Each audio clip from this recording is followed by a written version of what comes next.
مرحبا بكم. اليوم ان شاء الله غنديرو كانتاكي وغنديرو باستيلا حتى هيايا، وغنوريكم الطريقه ديال كل حاجه كيفاش درناها. شوفوا شكلهم كي دايرين، كيجيو مقرمشين وطيبين مزيان وشكلهم كيشهي. نتمناو انكم ديروهم في رمضان ورمضان كريم، يدخل عليكم الصحه والسلامه باش ما تمنيتوه.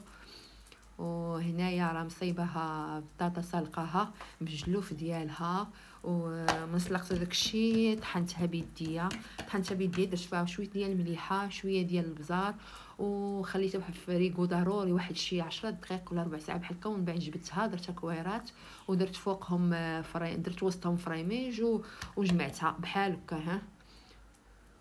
وكنديرها في هنا في هذا هنايا كاين غير الخليط ديال الماء والبزار، وهنا هاد الشابلوغ هنايا في الاخر كنديرو وكيجيها واعر، كيجي واعر شكلو. هنا هادو كنا دخلناهم مره كنقليوهم ومره هادوك اللي شفتوهم قليل، يمكن هادو دخلناهم الفران.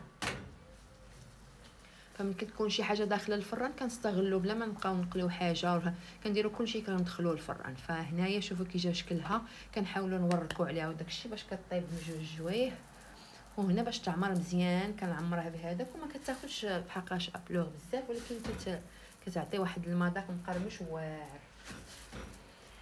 كنتمنىكم تجربوها حتى هكا في الفران، راه كتجي زوينه الصراحه، حيت كاين اللي ما كيبغيش. فدخلتهم مع هاد الوريقات هادو عامرين.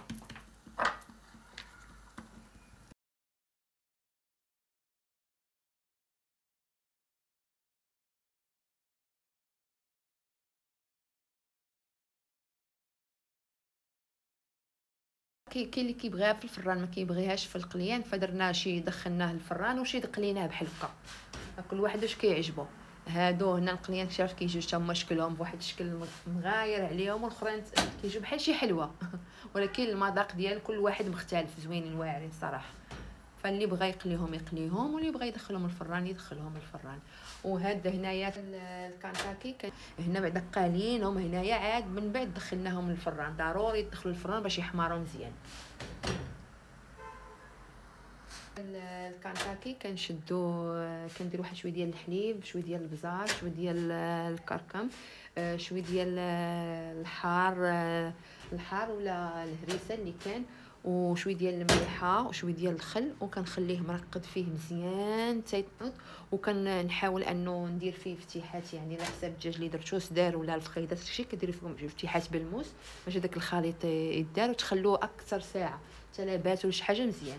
الغد ليه كتمرمدوه غير في الدقيق، ديروه في الدقيق وكتسوسوه مزيان. ومن بعد ما كتسوسوه مزيان ديروا واحد شويه ديال تعاودوا ثاني تخلوه حتى يرتاح ثاني، وتعاودوا ثاني تغطسوه في داك الشيء، عاد من بعد ثاني تعاودوا ديروه في الدقيق، وتعاودوا ثاني ديروه في شابلوغي وتدخلوه سواء تقلوه بعدا من احسن تقلوه وعلى المهل باش يطيب مزيان.